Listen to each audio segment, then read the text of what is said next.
네, 여러분 안녕하십니까. 5월 17일 금요일 아침 매일 성경 묵상 함께 나누겠습니다. 오늘은 8장 9절에서 25절까지 말씀을 함께 살펴보겠는데요. 제가 앞부분을 읽습니다.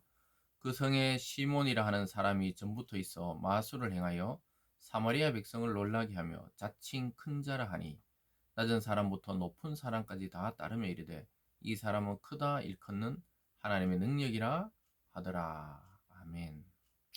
한 구절을 더 읽어봅니다. 22절입니다. 그러므로 너의 이 약함을 회개하고 주께 기도하라. 혹 마음에 품은 것을 사하여 주시리라. 아멘. 오늘 본문의 전체 내용을 중심으로 진정한 변화를 경험하라. 진정한 변화를 경험하라 라는 제목으로 말씀을 증가하겠습니다. 오늘 특별히 이 사마리아에 복음이 전해졌다는 소식이 아주 예루살렘에 전해지면서 베드로와 요한이 그 땅에 성령이 임하는 것을 보고 그 내려와서 성령의 임재를 위해 기도해 주는 장면들이 나타납니다. 그 사이에 오늘 중요한 인물이 하나 나타나는데요. 마술사 시몬이라는 사람이 예수님을 믿고 세례를 받게 되었는데 성령에 대해서 잘 모르고 있다가 베드로와 요한이 와서 그들에게 성령이 임함을 기도할 때 큰 능력과 기적이 나타나는 것을 보고 이 마술사였던 시몬이 자기는 거짓으로 그러한 능력을 행한 것이었거든요. 그래서 그 돈을 주고 그 능력을 좀 살 수 없냐 이렇게 했다가 큰 책망을 받는 것을 보게 됩니다. 즉 세례를 받고 예수를 믿는다 생각하고 요즘 말로 하면 교회를 다니고 있었지만 이 성령의 역사를 전혀 이해하지 못하고 있었던 사람입니다. 그래서 베드로의 큰 책망을 받고 그가 부끄러워하는 것을 보게 됩니다. 그래서 오늘 제목처럼 우리가 성령이 우리 속에 와야 진정한 변화를 경험하게 되는 것이죠. 그래서 우리가 논리적으로 또 지식적으로 내가 기독교나 또 예수 그리스도를 믿어서 하나님 자녀가 되었다. 이것을 그냥 지식적으로 아는 것이 아니라 성령을 통해 우리의 내면의 인격의 전 존재가 변화되는 경험을 해야 되는 것이죠. 흔히 이것을 우리가 성령 세례다 또는 뭐 성령 충만이다 이 말을 요즘에는 좀 혼재되어서 교차해서 쓰지만은 우리의 전 존재가 거듭나는 경험을 해야 되는 것입니다. 그렇지 않으면은 그 아주 얕은 물가에서 발만 담그고 있는 것처럼 아직 그리스도 안으로 또 기독교의 이 복음의 이 진리의 깊은 곳까지 다 있지 않는 것과 비슷한 것이죠. 물론 구원이라는 것은 우리의 어떠함을 통해 이루는 것이 아니라 하나님의 은혜로 되지만 그 은혜의 세계 속이 얼마나 깊고 넓고 높은지를 우리가 점점 신앙생활을 해 가다가 보면 그 깊이와 넓이를 측량할 수 없다는 것을 알게 되는데요. 오늘 마술사 시몬이 큰 칭찬을 받고 또 놀라운 기적을 행했지만 그것은 하나님의 능력이 아니었던 거예요. 근데 백성들은 워낙 이 사람이 능력 있게 마술을 행하니까 아주 이 큰 하나님의 사람이라고 칭찬했던 거예요. 그래서 자기 중심의 어떠한 그러한 신앙관을 가지게 된 사람이었죠. 거기 보면 이렇게 말합니다. 9절에 그 성에 시몬이라는 사람이 전부터 있어 마술을 행하여 사마리아 백성을 놀라게 하여 자칭 큰 자라 하니 낮은 사람부터 높은 사람까지 다 따르며 이르되 이 사람은 크다 일컫는 하나님의 능력이라 하더라. 자칭 큰 자라는 거예요. 자칭. 그러니까 뭐 이 스스로 하나님으로부터 보낸 자가 아니죠. 마술을 하면서 사람을 눈을 속이고 감정을 속이면서 많은 사람들이 하나님의 큰 능력을 행하는 사람이라고 자기가 칭찬을 다 받고 자기가 뭐가 되는 것처럼 행동하던 사람이었습니다. 그런데 그 사람들이 이렇게 말합니다. 11절에 오랫동안 그 마술에 놀랐음을 그를 따르더니 빌립이 하나님 나라와 및 예수 그리스도 이름에 관하여 전도함을 그들이 믿고 남녀가 다 세례를 받으니 시몬도 믿고 세례를 받은 후에 전심으로 빌립을 따라다니며 그 나타나는 표적과 큰 능력을 보고 놀라니라. 그 시몬도 예수를 믿고 세례를 받았다고 이렇게 기록하고 있습니다. 그리고 빌립 집사님을 따라다니면서 복음을 전파할 때 나타나는 그 표적과 능력을 보고 놀라기까지 했습니다. 그러니까 이 능력을 이용해서 자기가 어떻게 좀 또 그 어떤 위치나 그것을 아직 옛날에 마술을 행하던 그 의식에서 의식 구조에서 많이 벗어나지는 못했던 것 같아요. 그리고 이런 일이 일어나는 것을 보게 됩니다. 14절에 예루살렘에 있는 사도들이 사마리아도 하나님의 말씀을 받았다함을 듣고 베드로와 요한을 보내며 그들이 내려가 그들을 위하여 성령 받기를 기도하니 이는 아직 한 사람에게도 성령 내리신 일이 없고 오직 주 예수의 이름으로 세례만 받을 뿐이더라. 그러니까 예수님 이름으로 나도 믿겠다 하고 그냥 자진해서 세례를 받은 일이 있었지 성령을 내리신 일이 성령의 임재와 성령의 세례를 받은 적이 없다는 것을 알게 된 거예요.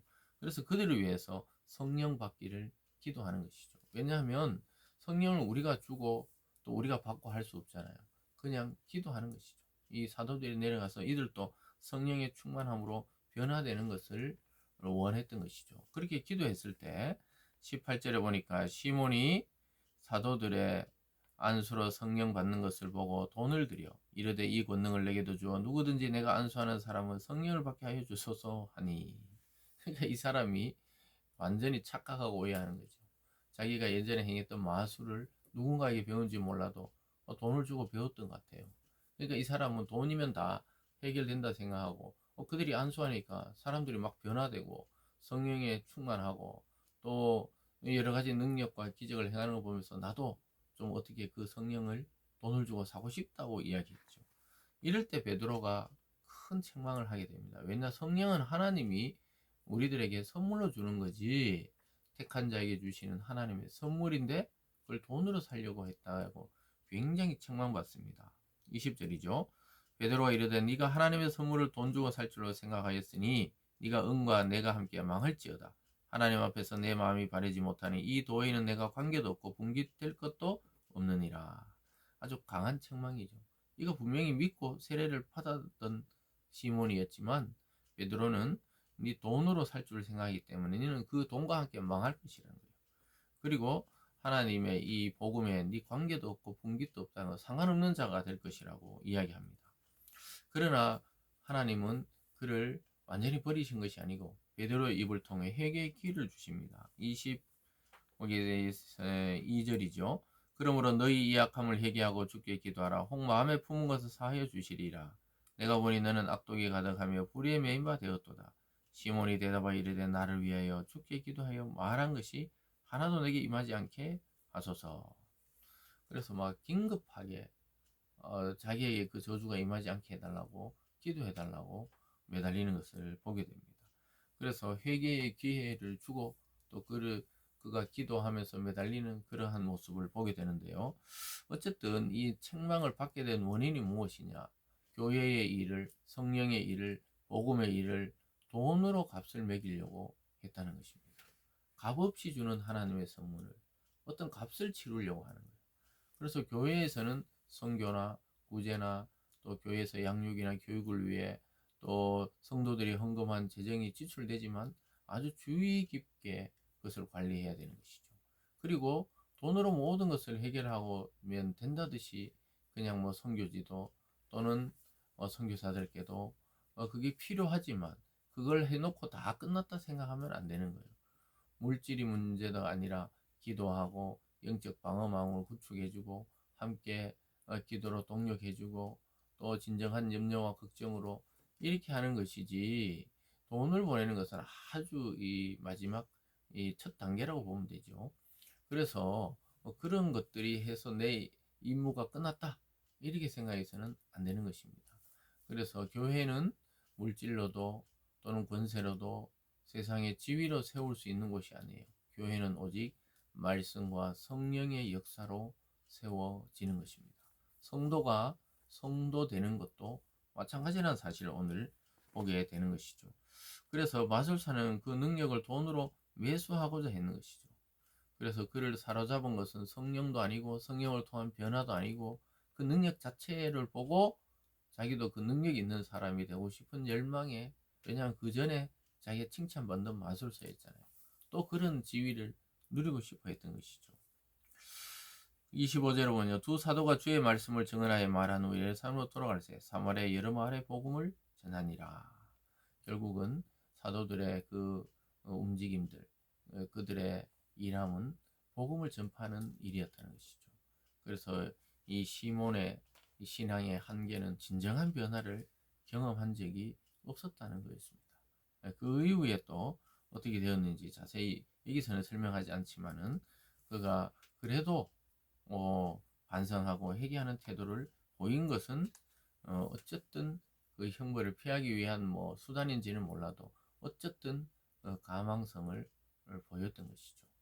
사랑하는 여러분, 오늘 말씀을 통해 시몬의 그 한계와 어리석음을 우리가 한번 돌아보며 우리 자신이 혹시나 이러한 우를 범하고 있지 않는지를 살펴봐야 하고요. 또 베드로의 이 책망은 진심 어린 사랑의 책망이었습니다. 그러니까 그가 변화되기를 또 다시 스스로 자기도 원했던 것이죠. 그래서 성령으로 아니고는 새 사람이 될 수가 없고 성령으로 아니고는 진정한 변화를 경험할 수 없다는 사실을 깊이 깨달으시고 오늘 우리가 오직 성령을 통해 그 말씀을 들음으로 성령이 곳에 내 마음에 임재함을 통해 변화되어서 새 사람 되는 우리가 모두가 되기를 바랍니다. 기도하겠습니다. 사랑의 하나님 아버지, 우리가 지식으로 아는 것은 아는 것이 아니라고 말하고 있습니다. 성령으로 우리의 전 존재를 새롭게 해주셔서 진정한 변화를 경험하는 우리 모두가 되게 하여 주시고 그 변화된 삶을 통해 복음을 증거하는 우리의 삶이 되도록 인도하여 주시옵소서. 감사드리며 예수님 이름으로 기도드리옵나이다. 아멘.